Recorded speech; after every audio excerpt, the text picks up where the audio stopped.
Hi everyone, Izzy here. I just want to let you know that today's episode is going to be a little bit different.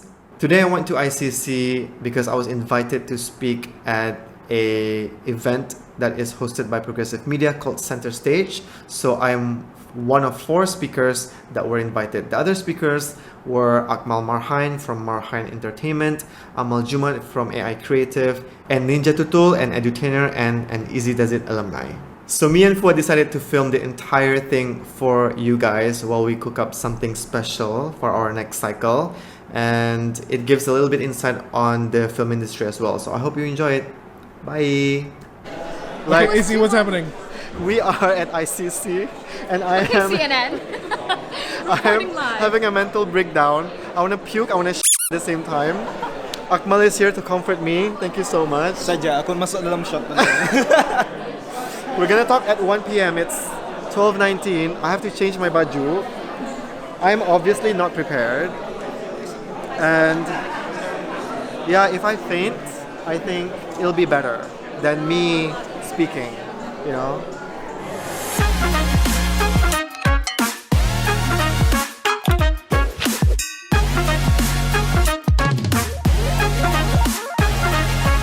Good afternoon, everyone. How are y'all doing today? Great. Welcome to Center Stage, as you can see behind me, by Progresif Media. So just before I pass the floor on to our 4 amazing speakers this afternoon, just allow me to introduce what you'll be experiencing today. So for the next hour, we have 4 amazing speakers who will be sharing with us what I like to call golden nuggets, or food for thought, from their personal stories and experiences from their time journeying through the film and digital media industry.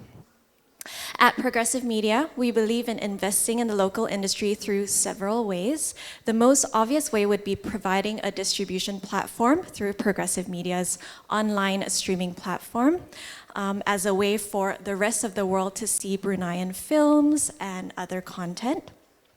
But another way of supporting the local community is for us to platform our local creators as we are doing this afternoon, and to highlight the realities, the challenges, the triumphs of these creators in an ever-changing landscape. So I hope you get some golden nuggets from this afternoon from our 4 speakers.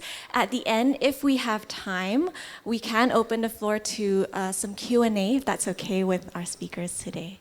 But yes, without further ado, allow me to invite our very first speaker center stage. We have creative film producer Amal Jumat. Let's give her a hand.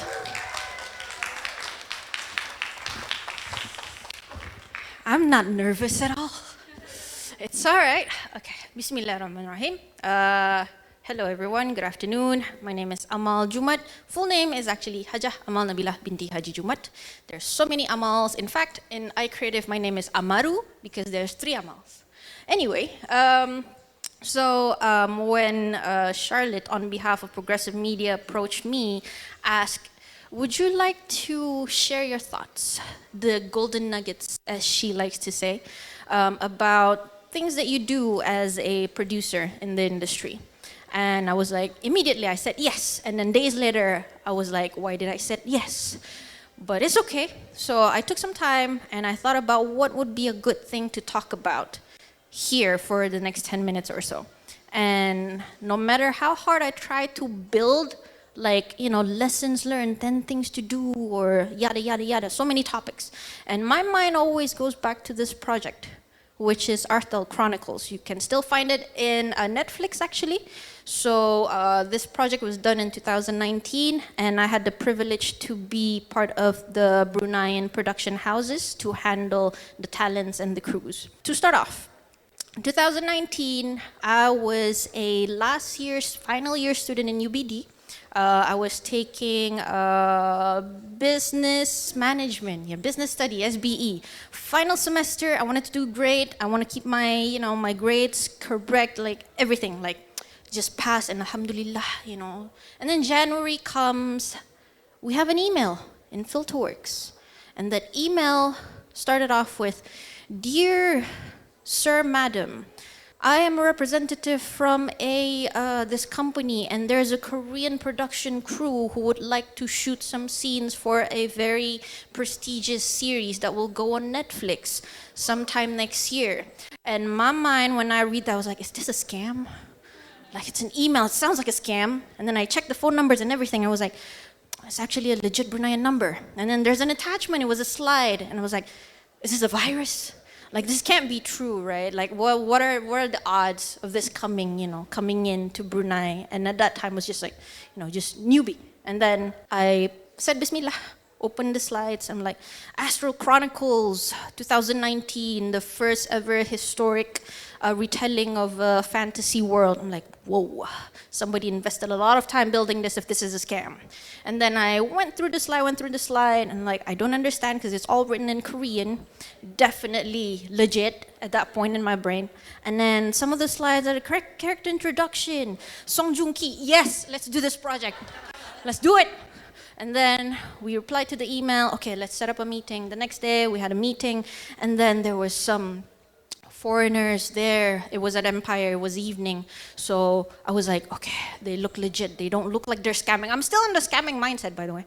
And then like, we're there, they talk, like we're actually from Korea. We wanted to, this scene, like we have 18 episodes long of a series. And then there's one particular like town or like a tribe that is set in a very rainforestry setting. And then Brunei fits it, so we want to do it here. And I said, like, would you want to do it? We want to do it next month. And I'm like, this is January, February. When's next month? After National Day. I'm like, right. Tell me more about this project. And they tell me everything. And then eventually we all come to a conclusion. Let's do this thing.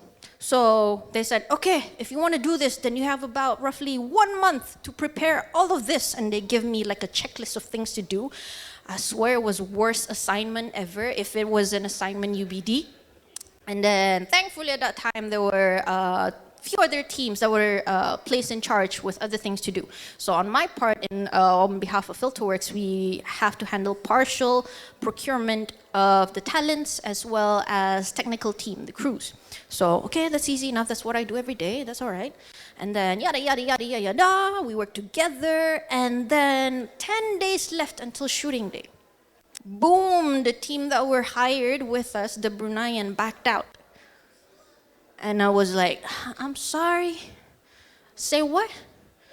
And then, yeah, we backed out. I'm sorry, you have to take over everything else. And I calculated at that time, I have 10 days left to look for over 10 more technical crews and then 60 talents in 10 days with very specific features. Pale skin, tall about 160. We're in Brunei. 160. And then the females like 150. I'm like, oh my God.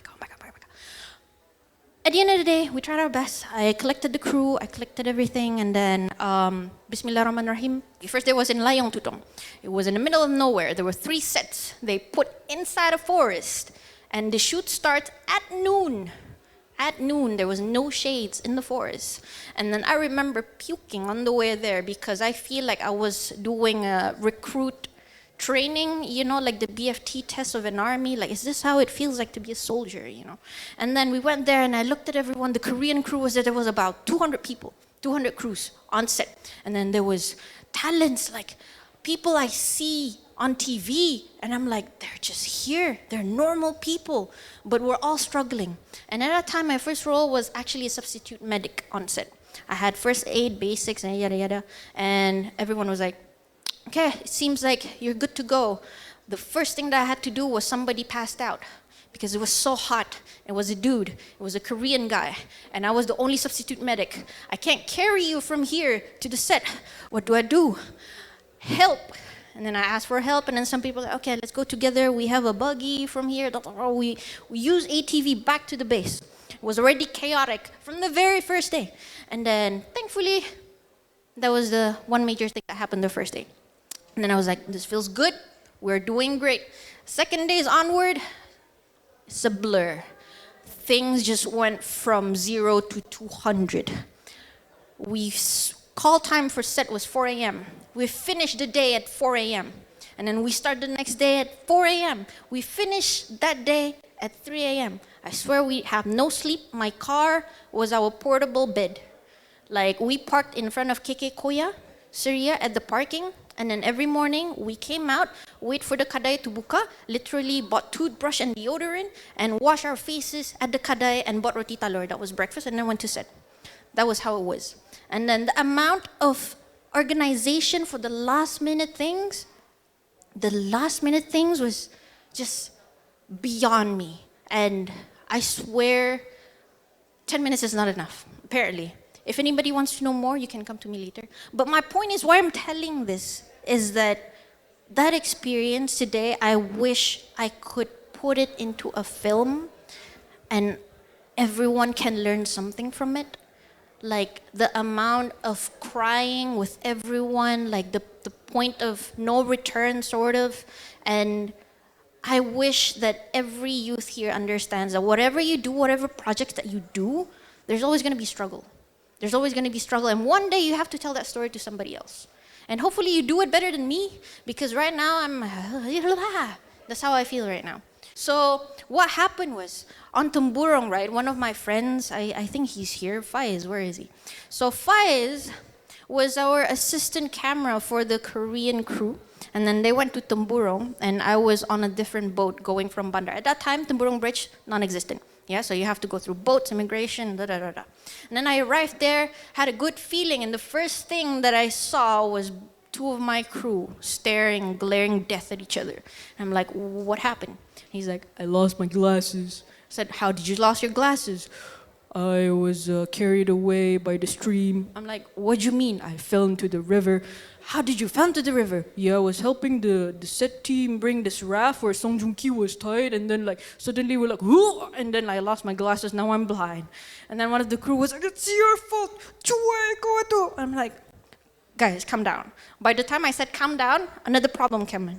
The translator, one of them on set, sprained her ankle and is now limping. And I was like, yeah, so hold on, yeah. And then after that, another talent just came into me looking like this. I'm like, what's wrong with you? And he was like, I burned my contact lenses on my eye.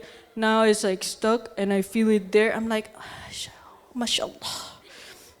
Literally. And that was third day. And we left one of the crew overnight in Tumburong because we overshoot that day. And everyone was panicking. I was chaos. Everyone was looking at me like how you guys are looking, expecting me to make decisions right at that second for every 5 unannounced thing. Panic. And I remember going onto the bus and I was like, okay, bye-bye. I said, tears. And then my friend next to me, Mal, you okay? I'm like, what's wrong? You're crying. I'm like, I'm crying. Like just third day. And then the last day. The last day was epic. The last day, me and my friend, the production coordinator, we were so tired. I had diarrhea for 3 days, yeah. Last day, we fell asleep in my car again. And then 6 a.m. we woke up, we just heard, outside, like, what's happening? It's over! The film, it's over, it's a wrap. And I was like, it's a wrap, and like going out of my car, and everyone was like, we did it, guys, we did it. And then we took pictures. We said, thank you to everyone. Even the director was like, Bruneian team is awesome. Bruneian talents, good actors, do more. Hearing that, even through all of the pain and tears, and I know that maybe future youth, you're gonna receive that kind of, like good words. And you just have to keep, positive. Whatever it is, whatever project that you do, just keep positive. Know that once you do that, you go over that fear, you do the project, you do whatever that you want to do, career choice, whatever. Opposite side of that fear is always a better you. And you're gonna learn a lot of things that you can't tell in 10 minutes. It's not enough. But don't stop there. Just keep going forward. One step at a time, guys. Cries, blood, tears, no sleep, diarrhea, doesn't matter. Okay? Just keep moving forward and be ready for the future. That's all from me. Thank you so much for attention. Thank you so much, Amal. Can we give her another hand? And up next, swiftly, we have edutainer and content creator Salimatul. Let's give her a hand. Bismillahirrahmanirrahim. Assalamualaikum warahmatullahi wabarakatuh. And a very good afternoon, ladies and gentlemen. I hope you all are having a wonderful day so far. And happy National Youth Day. Before I begin, I would like to express my utmost gratitude to Progresif Media for having me on this platform to share some of my learnings and experiences throughout my content creation journey. It's truly an honor to be here with each and every one of you, and I hope that this whole session will be fruitful for all of you and serve as valuable takeaways for your own journeys, inshallah. My name is Salimatul, or also known as Ninjatutul on social media. I will be sharing about the lessons I learned from doing content creation as a side hustle since 2019. So for those of you who may not know what I do from when I started this side hustle, I was a primary school teacher and a former president of an NGO, shout out to Scott. And now I work as full-time as an educational psychologist and a content creator, or more generally known as social media influencer. I know the term social media influencer can have some negative connotation to some, and even I myself still cringe at it sometimes. But actually in other countries, a social media influencer is a legitimate profession. People in this field are respected for their impacts and the credibility that they have in their respective niche.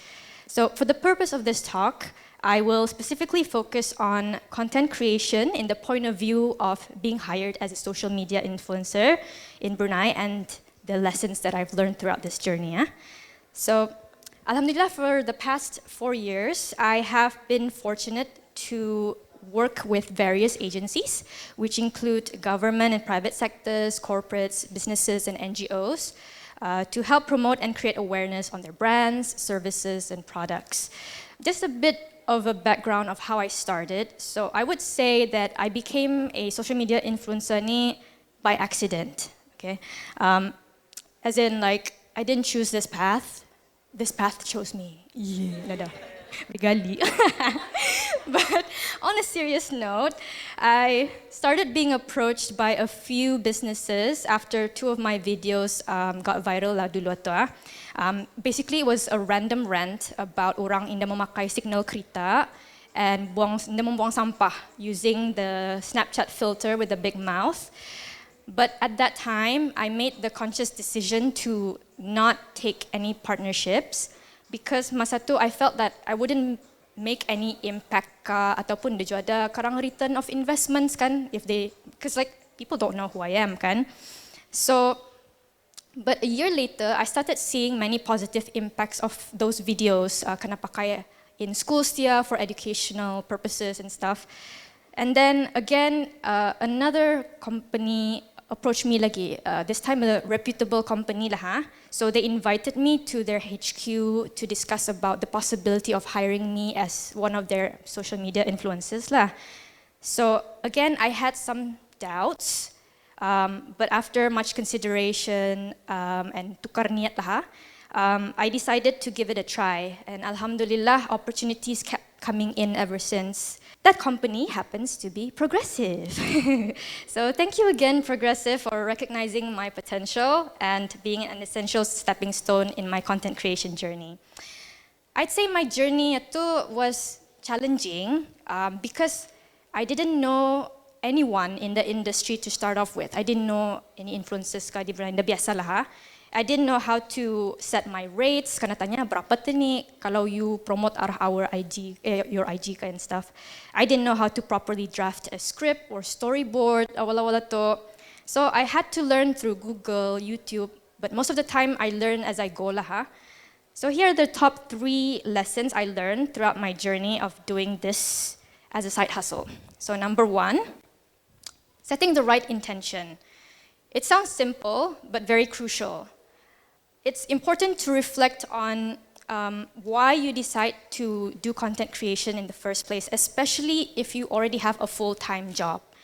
Macam kadang-kadang ada tanya, sudah kau kerja, kenapa kau lagi buat barang ni, gitu kan? So, because maintaining the balance of a full-time job and content creation ni, it can be demanding, or even if you are a full-time student juga. So, setting the right intention can help to clarify your objective. Kenapa you want to do this outside of your, beyond your profession lagi. Whether it's to provide valuable information ka, or you want to explore your creative expression. So, it can also help to set clear boundaries between your full-time job and your content creation or whatever side hustle you want to do ito. Therefore, you can avoid any conflict of interest and not compromising your professional duties lah. So, for example, macam one of my intention of doing content creation ini is I want it to be my avenue for side income lah. One of them, I have a lot of intentions. So one of them is side income to support my family, to bayar my own house and sebagainya. So when I set my mind that this is only a side hustle, so I'm able to put my full-time job itu as my first priority, and I will work on my creative projects itu outside of working hours. So even as simple as, for example, kalau ada company mau I repost something, I make sure I repost it during lunchtime ataupun after working hours. I know anda pulang kena check up ko berapa, iya mampost masa time ni kerja, macam anda pulang. But just so macam just in case ada something happened, then at least I know I'm not doing it during work time. And then I also understand that sometimes I have to decline certain events, especially if it's being held during working hours, unless macam ada official letter macam this one and my employer ada bagi kebenaran lah, macam itu. So again, setting the right intention is essential for maintaining a harmonious balance between your full-time job and your creative pursuits. Lesson number 2, knowing your own self-branding. It's important to understand who you truly are, what you stand for, and your unique strengths, so you can shape a genuine personal brand that reflects your identity and values. So you can embrace and present a more authentic self, and then you can attract macam like-minded people and also attract opportunities that are in line with your values. And also you can engage in more appropriate and quality partnerships. Macam for example, macam you know which companies yang are more suitable for you based on what you believe in. For example lah, macam I got approached dulu by company ni yang minta promote pasal produk memberi kurus. Macam, if I were to promote that, it wouldn't be macam genuine, macam asal-asal membuat saja, asal dapat duit saja ni macam tu kan. So you need to know your self-branding, what you want to do, so that you can be more authentic and transparent with whatever you are promoting itulah. Lesson number 3, maintaining a strong support system. Okay, creating content as a social media influencer, especially when you're working solo, because a lot of the times we work by ourselves, unless they have like an established team lah. But macam it can be overwhelming, lonely, and emotional roller coaster because essentially you do everything yourself. The script writing, the storyboarding, you edit juga, you shoot juga, you juga yang menganu lighting, you juga yang menganu sound dan sebagainya.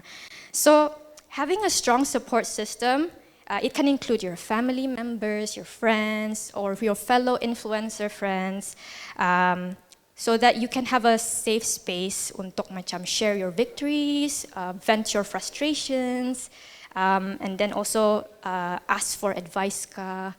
Macam for example, there are certain times when I feel like macam kalau ada partnership niya, macam am I charging too low or too high? Is this company legit ka? So if I have macam community yang among influencers juga, I can ask them macam, is this okay ka? Is this okay? You know, macam, because again, this industry is very small, so macam it's nice to ask around lah, jangan malu bertanya lah ni orang . At the same time, building relationships with support system ni juga can create collaboration opportunities, and you can make more creative projects. So for example, after I have more friends in the creative scene, baru tah berani approach macam, can I have you as my videographer, for example? Baru tak berani lah meng-approach apa tu. So shout out to, for example, Matters.OC, Safwan Muhammad, and Apakan Fiza. Yeah.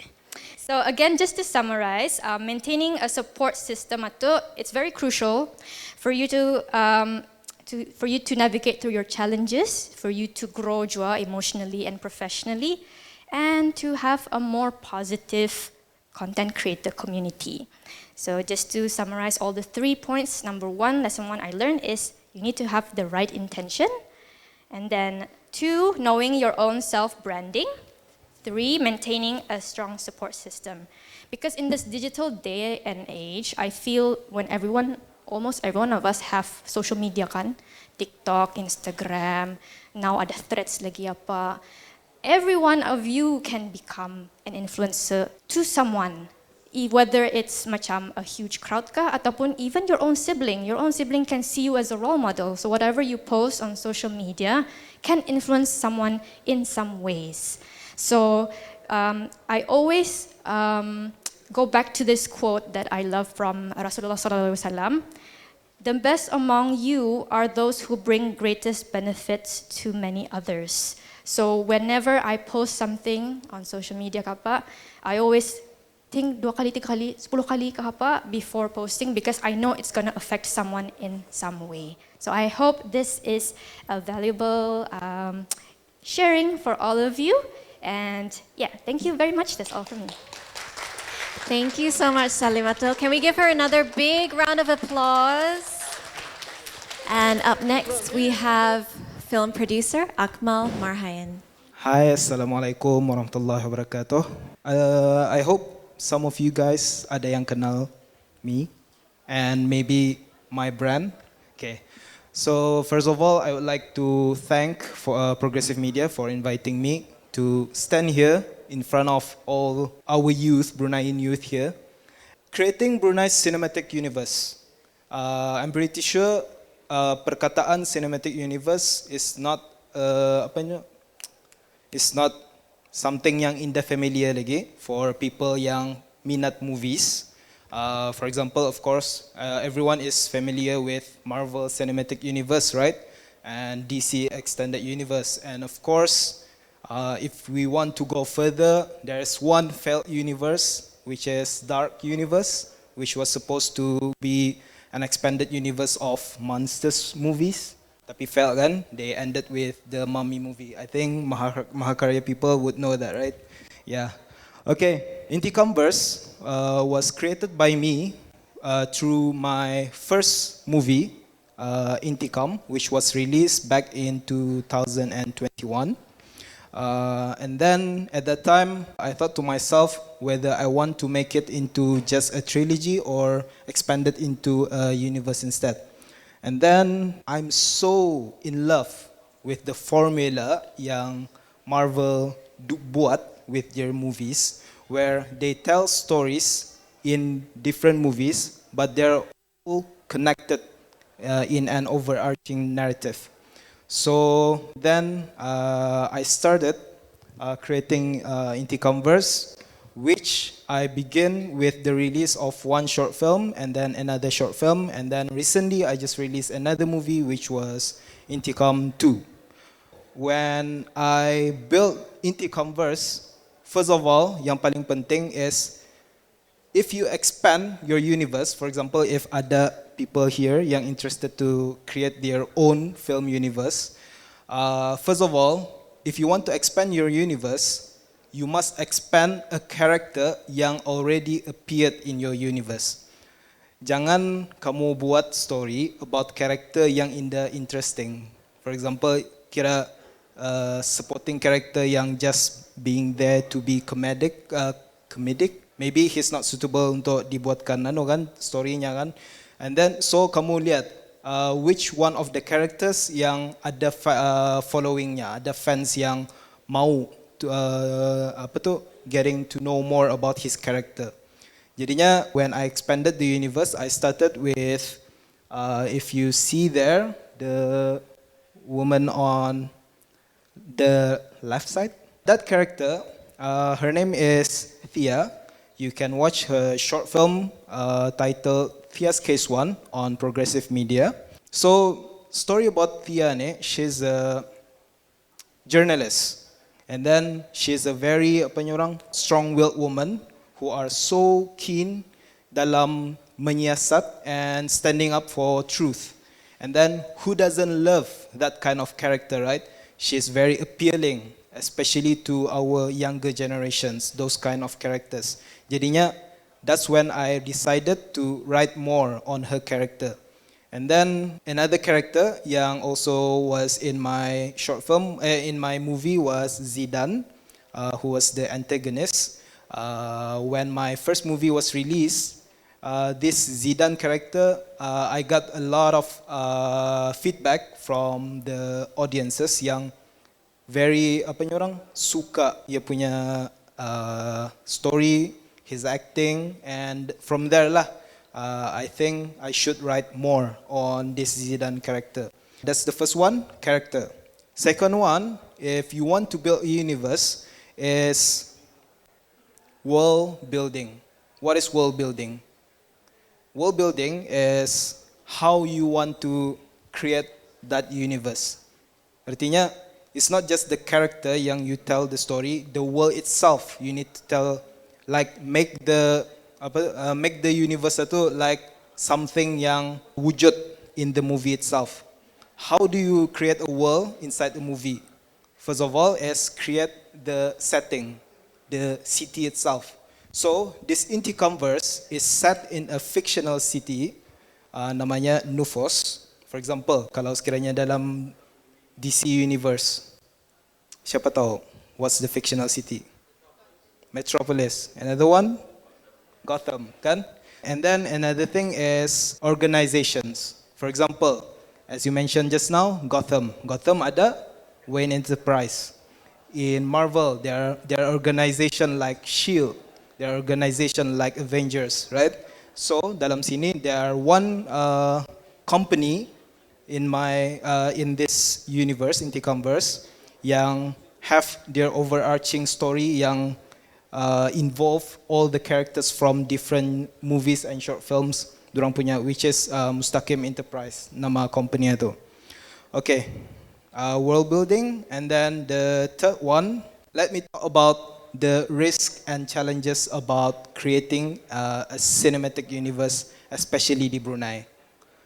Everyone know Brunei film industry masih orang tanya tu macam cuba jalan tahabap sekejap, cuba jalan tahabap lagi. Pasal when we make movies di Brunei ni, there's no easy way for us to make movie di Brunei. People are going to judge our movies. People are going to comment about our movies.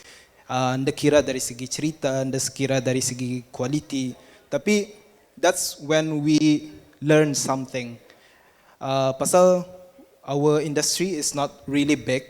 Jadinya, di mana support yang tani mesti dapat is between us, the youth, between us, the filmmakers. We stand together as an industry so that the people out there yang be our audience know we are trying to deliver something yang boleh make our industry ini thrive for 100 year, 1,000 year, insyaAllah, kalau belum kiamat.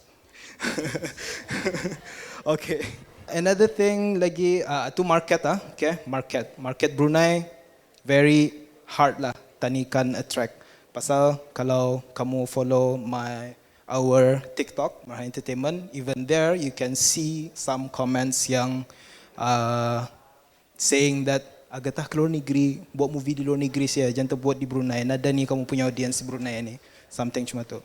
Tapi does that make me stop? No, because why? Kalau tani give up, siapa lagi kan buat? As youth is Brunei punya hope for this industry to survive. Itu my message today. Kamu yang minat buat filem, teruskan buat filem, jangan give up. And itu saja. Thank you. Assalamualaikum warahmatullahi wabarakatuh. Thank you, Akmal. Can we give him another big hand as he walks off? And next, last but not least, let's invite up onto center stage podcast host and content creator Iskandar Karim. Hello, Assalamualaikum warahmatullahi wabarakatuh, and a very good afternoon to everyone here. I just want to shout out for Akmal, just now when you said metropolis, right? When I was a kid, in class, I remember it was English subject. My teacher at that time asked me to name, she was asking the whole class. So much, A, B, C until Z, right? So name a city, a real city. So much from A to Z. So when it was my turn, it was G. You know what I said? Gotham. And my teacher laughed at me.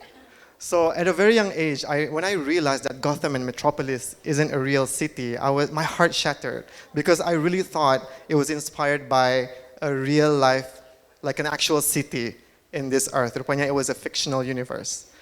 So I started discovering stories ever since I was little.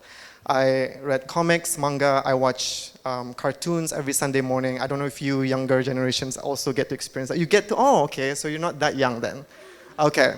There's also Netflix. You can just watch it on Sunday morning. You can have the iconic, nostalgic feeling of watching cartoons every Sunday morning. You would actually have to sit and wait in front of the TV. But now you have the luxury of going onto Netflix and just press play, right? So before I forget and assume everyone here knows me, I haven't done my introduction yet.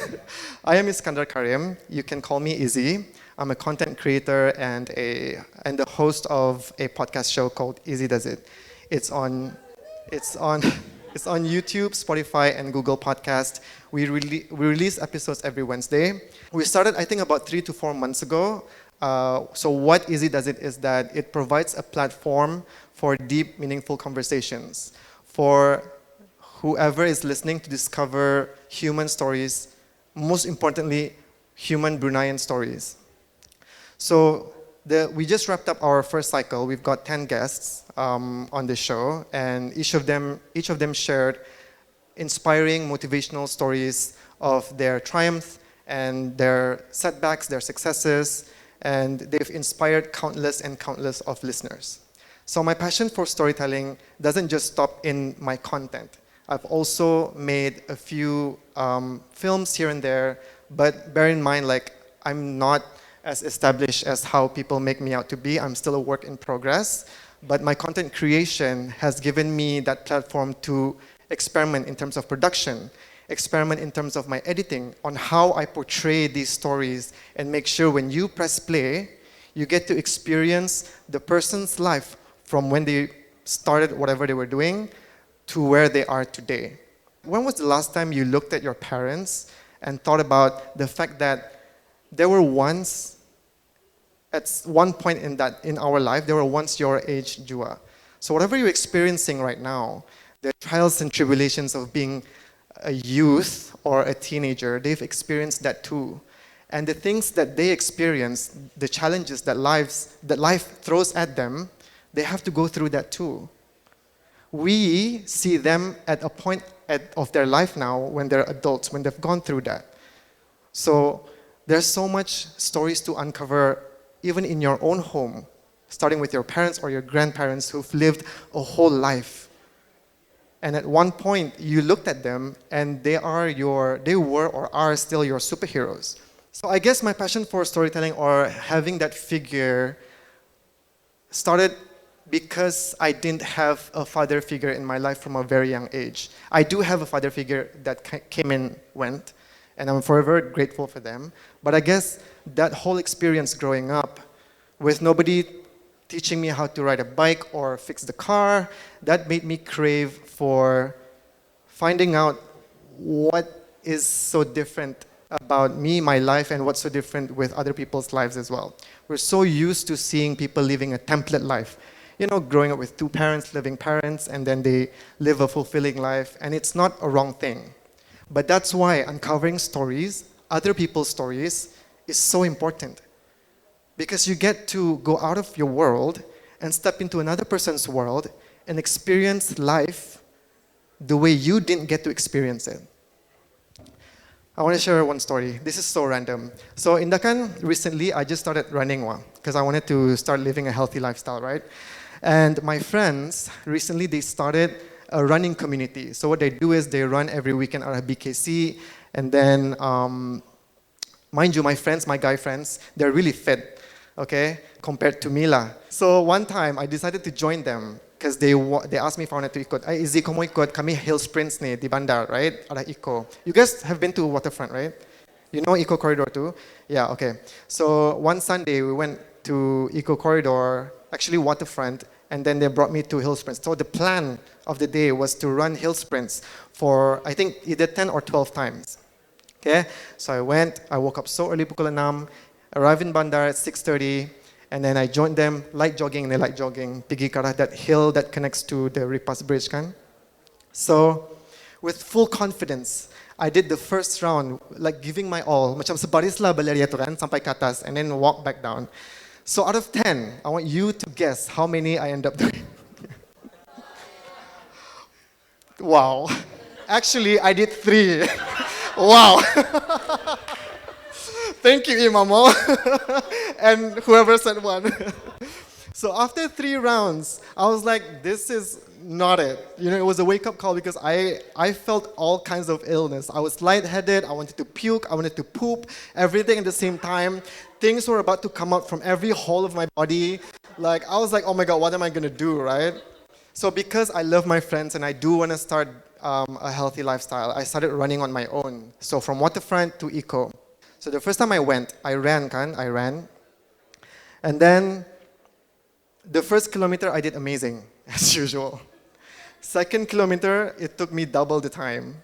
All right, and I was already so tired. And I'm not the type of person, I think Imam will have seen this side of me. I'm not the type of guy yang, you know, kalau macam lelaki ni macam dorang ngalih, dorang macam, oh, I'm so tired. You know, like the typical Baywatch vibe. Me, when I'm ngalih, I'm like, I have asthma, and I'm so dramatic.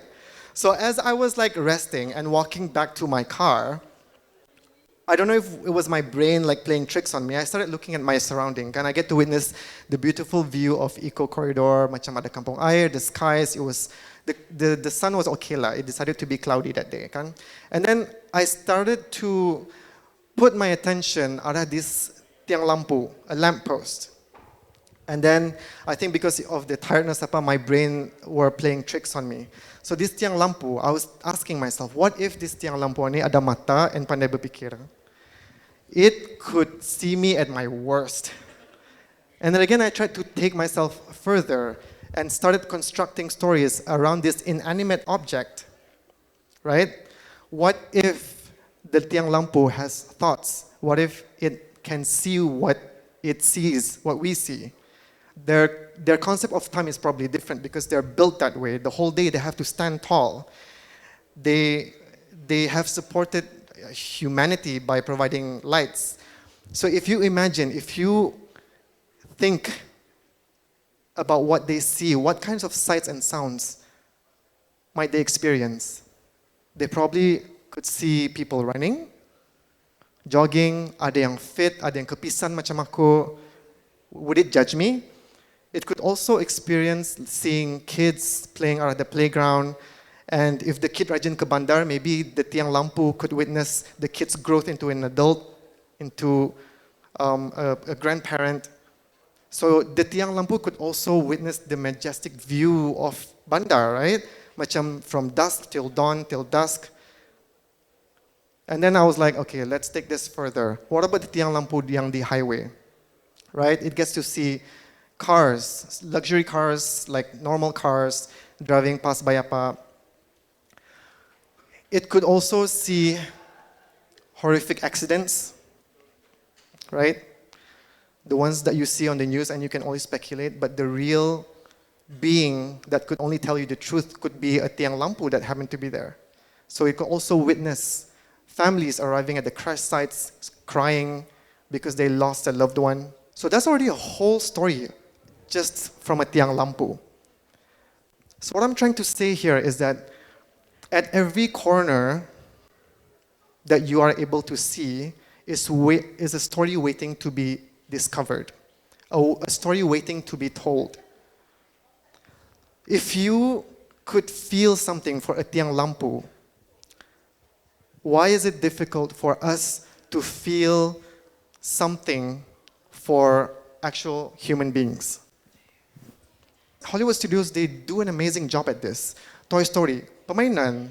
So we get to experience the toy si Woody sama si Buzz Lightyear punya POV, right? So in my case, it's Mr. Tiang Lampu.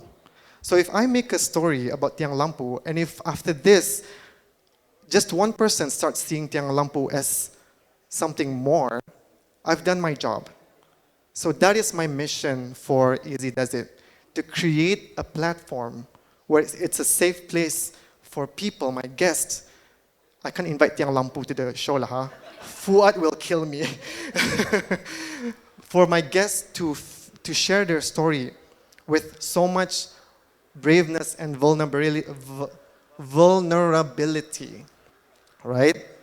And for people to seek inspiration from or motivation from.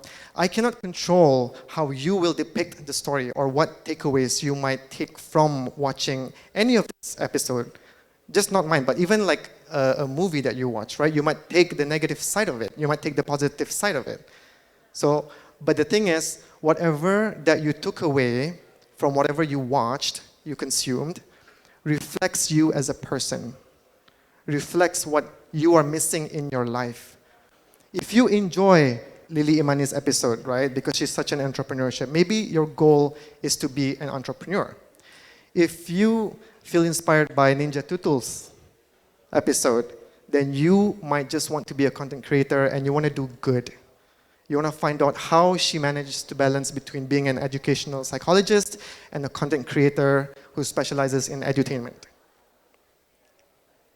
I'm very proud of every single guest who come on the show, regardless of what people may see them as or how they take the episode. If you haven't seen Izzy Does It, please check it out. And I do hope that every single time you decide to press play, not just for Izzy Does It, but for every content that you consume, you will be impacted by the story that it told. Thank you so much. Assalamualaikum warahmatullahi wabarakatuh. Thank you so much, Iskandar Karim. How are we feeling? We're feeling good. Yeah, I'm glad I didn't puke. Yeah, that's all I have to say. Are you all talked out? Apa? You're done talking for the day? I'm done talking for the day. We're gonna go edit, Faiz. Faiz and I are gonna go edit.